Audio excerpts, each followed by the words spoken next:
Assalamu alaykum qimmatli qarindoshlar, yaxshimisizlar? Bugun 2023-yili 4-oyning 23-kuni yakshanba. Ro'za hayitining 3-kuni oldi bilan men qarindoshlarning ro'za hayiti muborak bo'lsin deyish bilan gapimni boshlayman. Ham bizning yoshlarimizningki ma'rif jihat qo'lga keltirgan natijalarini xo'sh xabar sifatida ko'pchilikning diqqatiga sunaman. Oldi bilan Uyg'ur akademiyasininki qo'llashi bilan bizning qarindoshlarimizdan 3 yosh Amerika, Yevropa jumladan Angliyadagi oliy maktablarda to'liq o'qish mukofotiga erishdi. Ya'ni to'liq kurs va aspiratoriya programmalarininki programmalari qabul qilindi va ularning o'qish mukofotiga erishdi. Bu ishlarda Muşu işlarınki neticelerinin qo'lga kelishida zo'r tirishchilik ko'rsatgan qarindoshlarga oldi bilan rahmatimni bildiraman. Bu yoshlarimizningki qo'lga keltirgan muvaffaqiyatlar bilan ham ularni tabriklayman. Bularning ota-onalariga ham rahmat aytaman.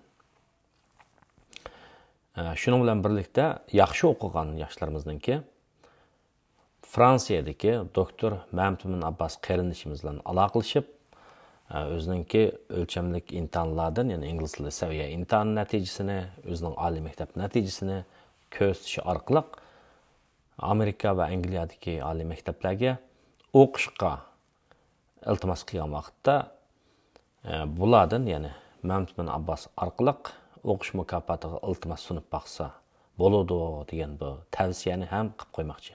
Şunun bilan birlikda Sarxilla ma'rifininki bir nafar o'quvchisi, qiz o'quvchisi shu mukofotga 3 kishininki yoshning birisi bo'lib Angliyada o'qishni boshlash oldida turdi. Undan sirt yana Sarxilla ma'rifidan 2 o'quvchi Amerikadagi oliy maktabga qabul qilindi. Shuna qilgan vaqtda hozirga qadar Sarxilla ma'rifining o'quvchilaridan 4-5 nafari uchirma bo'ldi degan gap. Biraylan hozir Bostonda o'qiyotdi, ya'ni to'liq kursda o'qiyotdi. Asosan o'qish mukofotininki ko'p qismi hal bo'ldi. Tirishib, yaxshi o'qiyotdi. Ondan sirt yana yaxshi o'qigan qarindoshlarimizdan, sing'illarimizdan kelib Bostonda o'qiyotganlar bor, shu yilning boshlarida. Anandan yana bir o'quvchimiz, bir nafar o'quvchimiz o'sha yerdagi oliy maktabga qabul qilindi. Xudoyim buyursa, vizni olganda kelib o'qiydi. Demak, tirishsalar natija chiqdi. Undan sirt yana bir xo'sh xabar. Bizning Harvard universitetida bir necha Uyg'ur o'quvchi o'qiyotdi. Bular Uyg'ur suyarlikda aktiv, ham yaxshi o'qiydi, ham Uyg'urlarning faoliyatlarini yaxshi qizg'in qo'llaydi. Ham yana Amerikaning Maryland shtatidan bir nafar farzandimiz Massachusetts texnika institutininki injenerlik kasbiga o'qish qabul qilinibdi. 18 yoshli yigit. Bu yigitning ota-onasiga ham rahmat, bolasini yaxshi tarbiyalabdi. Qarindoshlarimizning farzandlarimiz mana shunday yaxshi o'qish sharoitlariga erishsa, Uyg'ur suyarlik ro'yi bilan yashasa, biz xo'sh bo'lamiz, faxrlanamiz bulardan, ham bularga Janob Allohdan texmi cho'ng hidoyatlarni ko'rsatishini umid qilamiz, tilaymiz. Bu yigitning ota-onasiga ham rahmat. O'tgan yili Harvardga bir qizimiz kelgan. Undan sirt yana Yevropadan kelib Harvardning doktorlik programmasida o'qiyotgan yoshlarimiz bor. Demak, tirishsaqlar bizning yoshlarimiz dunyoning oliy ma'rif bo'shliklarida yaxshi tarbiya ko'rdi, keyin vatan millat uchun, yaxshilik uchun, insoniyat uchun xizmat qiladigan asl insonlardan bo'lib yetishib chiqdi. Mush munosabat bilan men yana Sarxilla ma'rifining qurg'uvchilari, qo'llovchilari, yetakchilari va ularga dars o'tayotgan pedagog, muallim, apandi xonimlarga ham tashakkurimni bildiraman. Ya'ni bir daraxtni tiksimi meva berishga necha yil ketadi. bir odamni tarbiyalashga uzun vaqt ketadi. Endi sarxilla ma'rif qurilib, shu bir necha yilning ichida bularning qo'lga keltirgan natijasi az emas. Bularning ham davomli tirishishini qarindoshlarningki bu o'zimizningki ommaviy istiqillik holda tashkillanib pidakor yoshlarimizningki qurgan bu ma'rif sistemasini qo'llashini, buning kuchayishini desteklashini umid qilaman. Bu ma'rif haqidagi gap. Endi iqtisodiy masalaga kelsak, dunyoning iqtisodi o'tgan qitimlikdek yana bir xil jilman holatda, ya'ni oldingi yillardagidan vabo soqqan yillardagidan yaxshi, lekin pul pahaliligining xavfi, urush, vaboning butunlay ta'sirini tugab ketmasligi, ondan keyin cho'ng davlatlar o'rtasidagi siyosiy surkilish, Afrikadagi ellarda bo'layotgan ocharchilik, to'qinish, Yevropada 2 dunyo urushidan keyin Yevropa zaminida qo'zg'algan urush degandek mana shularning ta'siri dunyoning iqtisodiga salbiy ta'sirlarni ko'rsatib kelmoqda. El ham hala shundaq. Demak, iqtisodning taraqqiyoti, savdo tijoratning gullanishi nisbatan ochiq bo'lgan, tinch bo'lgan, do'stona bo'lgan muhitda yaxshi taraqqiy qiladi. Qayerda to'qinish bo'lsa, qayerda qalayimqanchilik bo'lsa, u yerda ma'lum kasbninki tijorat yaxshilar, masalan, harbiy sanoatning, o'qdorning. Buningdan harbiy sanoat bilan shug'ullangan kapitalistlar foydaldi, ammo avam xalq riyozat chekadi.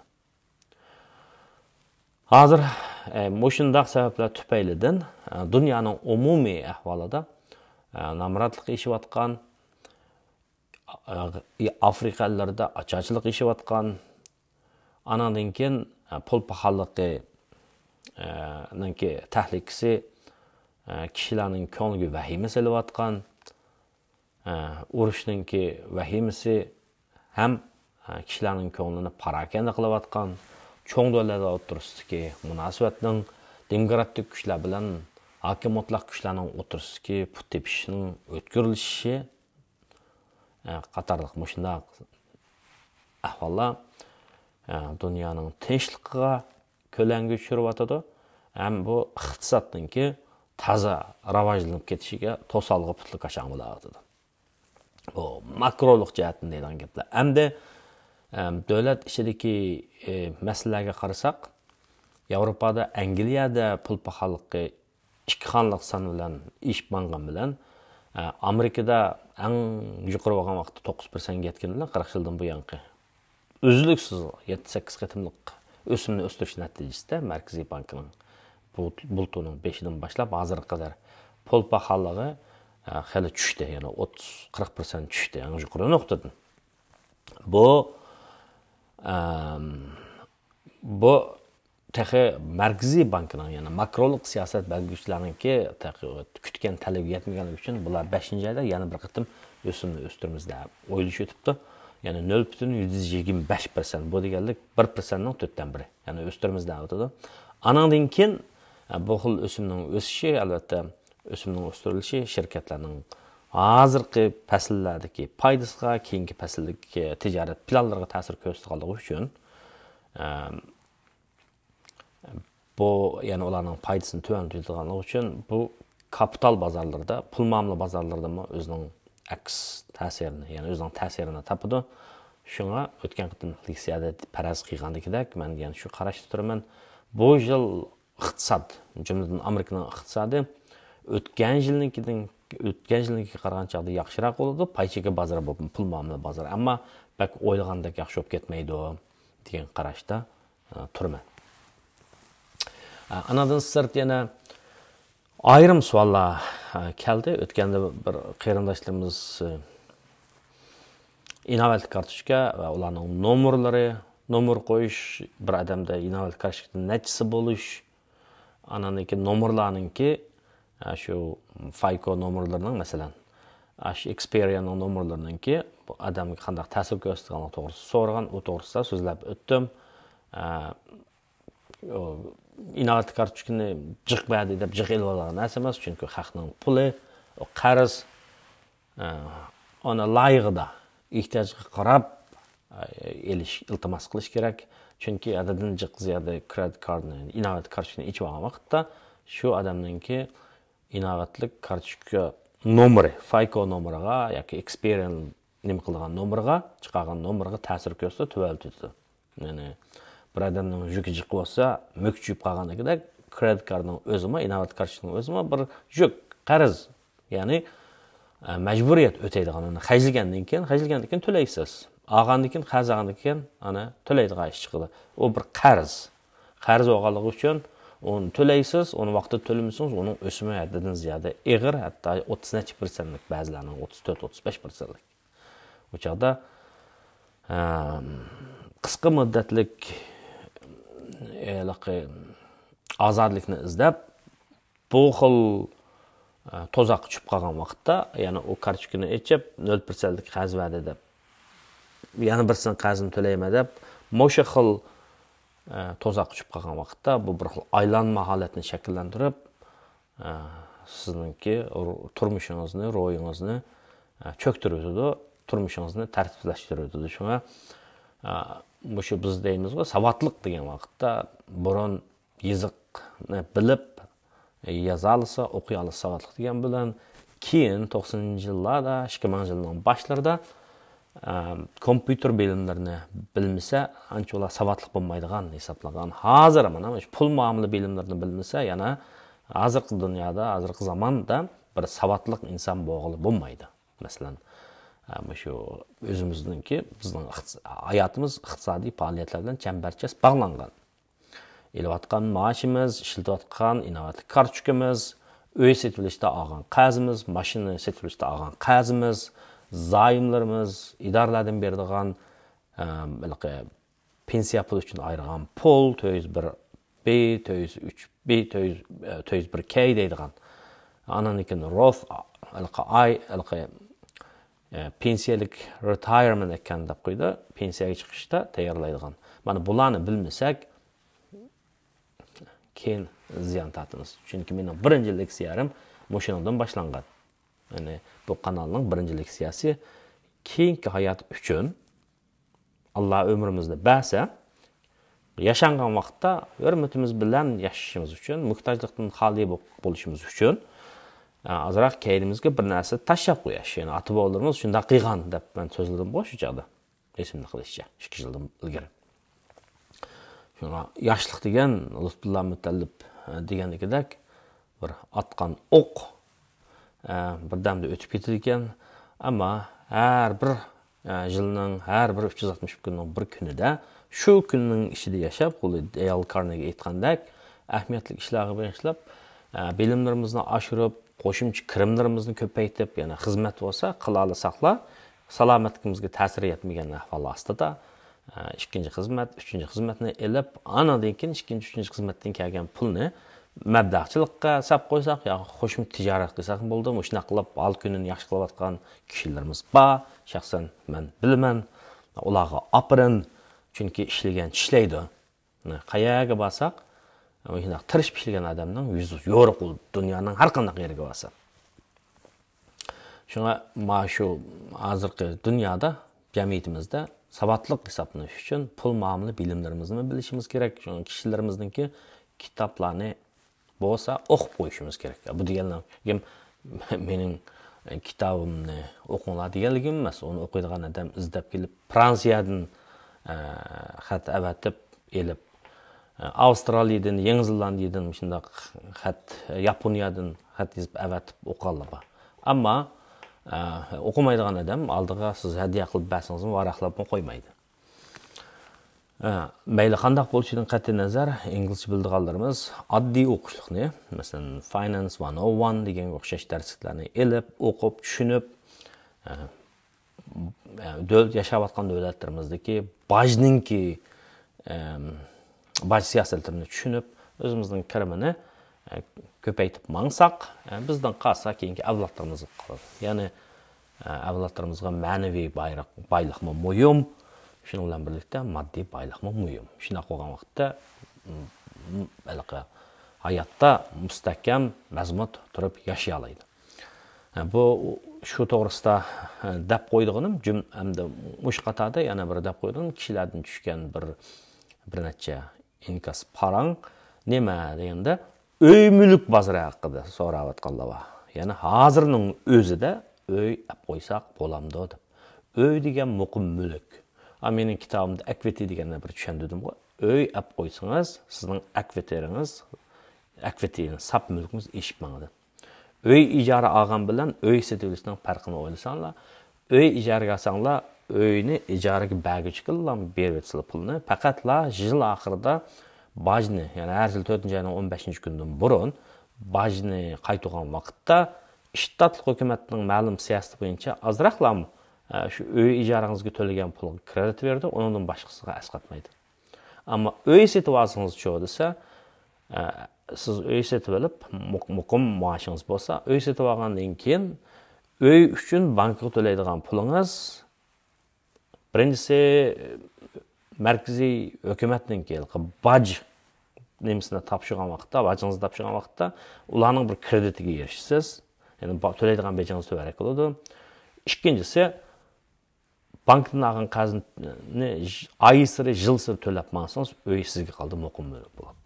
Shunga uy mulk ishlarida amal va uy setilishni o'ylashgan yaxshi. Cho'qim bu uyni setilish kerak. Ijarada jiq o'ltirib ketishga bo'lmaydi deb qarayman ko'z tushlarim asosida. Ammo uy setilishninki hozir paytimi deganda iqtisod mayli cho'ksin, mayli oshsin. Har qanday chaqda har qanday bir tuvarga nisbatan oladigan, sotadigan ishlar bo'ladi. Uy mulk bozor qizib ketgan vaqtda uy mulkni setib beradigan odamlarning, ya'ni vositachilarning ko'payib ketganligi ko'payib ketishi aniq. Masalan, 2008-yil Amerika pul ma'lum kriz yuz berdi. Undan burun Amerikada 1,4 million odam uy mulk setib beradigan bo'lib ketgan. Chunki nurg'a odam uy olamiz degan ekan. O chaqda o'sim nisbatan tuban, ham uy oladigan odamlarga qo'yilgan talab, ya'ni down payment deb qo'yamiz, oldin berilgan zakalat pul, bankaga to'laydigan zakalat pul talab yuqori emas. Mana ashunday keyin pul muomalasi yuz bergandan keyin, ya'ni uy mulk asosidagi pul muomalasi yuz bergandan keyin shu odamlardan 1 million yo'qolib ketgan gap. Mana yaqinqi yillardan buyon, ya'ni o'sim nisbatan 0% yoki 0% yaqin bo'lgan uzun mazgil shuna turib ketganlikdan keyin pul siyosatini qo'llanish natijasida uy mulk oladiganlar jiq bo'lib ketib, bularning soni 1,600,000 yetib ketibdi. Lekin o'simni qayta o'stirish natijasida o'tgan yil 6-oydan boshlab hozirga qadar uyning bahosida tushish bor. Nimishqa deganda uy qarzilish uchun haqlar ma'lum pulni down payment yoki zakalat qo'ydi, ko'p qism bankidan qarz oladi. Xo'sh. Endi bu yerda o'sim nisbatan aytmayman. O'tgan yillarda, ya'ni 2022 yil o'sim o'stirishdan burun 30 yillik mortgage uy elish uchun aldan qarzningki 3%, 3,5% atrofida bo'lgan. Yaqinda bu o'tgan yil 6-oydan boshlab bu o'sib hatto 7% ga ketgan. Hozir 6% atrofida.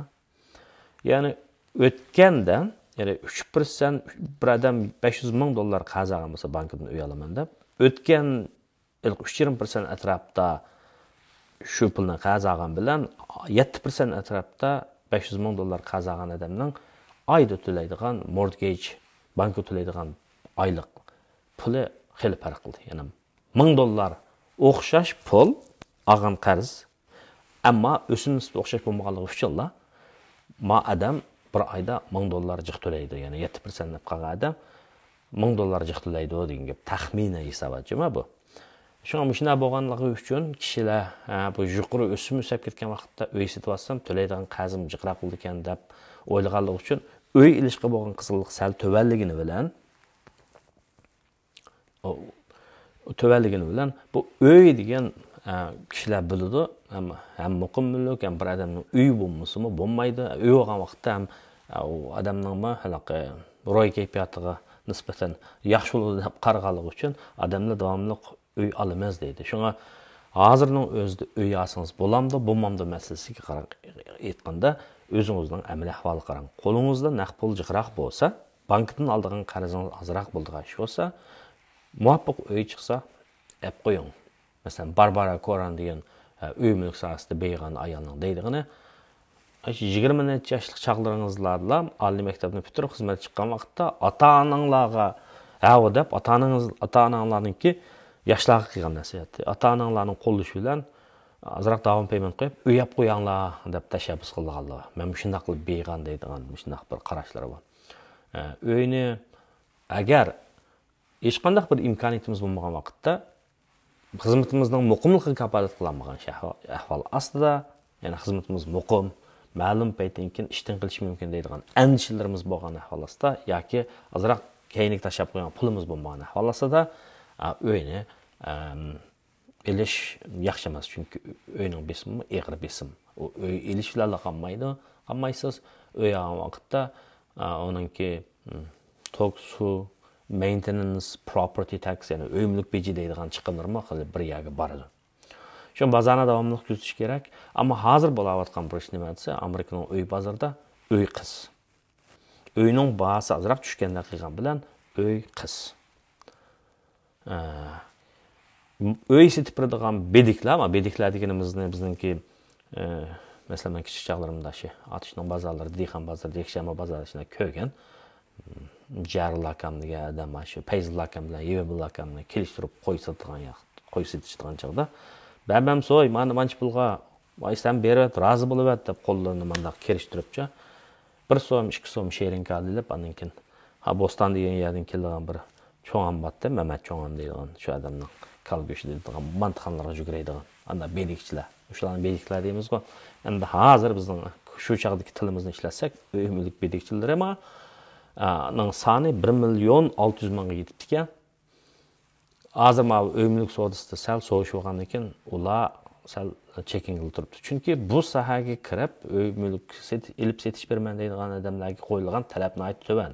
Talab to'van deganda bular ma'lum kurslarni oladi, kurslarga qatnashadi, kenishga oladi, buning uchun to'laydigan pul oz. Ammo setilgan uy 600.000 ga yetmaydi ekan. 1.600.000 odam 600.000 uyni setib, shu satgan uydan pul topamiz deyishning o'zi ularningki yangi kirganlarga nisbatan o'ylagandek natija bermasligi mumkin bo'lganligi uchun ba'zi odamlarmi bu sapdan chekinib qilish mumkin deydigan shunday qarashlar bor. Demak, ma'lum bir sohada qizish bo'lgan vaqtda yoki cho'kish bo'lgan vaqtda shu sohaga aloqador hamma kasblarningki iqtisodiy politikaga ta'sir ko'rsatadi degan gap. Shunga bu hozirgi vaqtning o'zida o'ylash kerakmi, kerak emasmi masalasida subyektiv jihatni aytgan vaqtda o'yini ilish kerak. Biroq obyektiv jihatni aytgan vaqtda imkoniyatga qarash kerak. Ya'ni hozirning o'zida men qanchalik pulim bor? Men olmoqchi bo'lgan uy yaxshi rayondami? Baland rayondami? Jinoyat nisbati to'van, anikin nomi yaxshi, maktab yaxshi, jamiyat amonligi yaxshi, mundaq yerdami, qatnashish qolaymi? Yoki bu uyni olsam ijaraga bera olamdim, uning yadrolig'an bo'lsa qo'shimcha kirim uchun deydigan ahvollarni o'ylashgan sharoit ostida xizmatingizning oyda kirib turadigan tafovutingizning sommasini hisoblab anadan qaror chiqargan yaxshi deb qarayman. Shunga bu yerda hamma odamga mos keladigan ton yo'q bu masalada.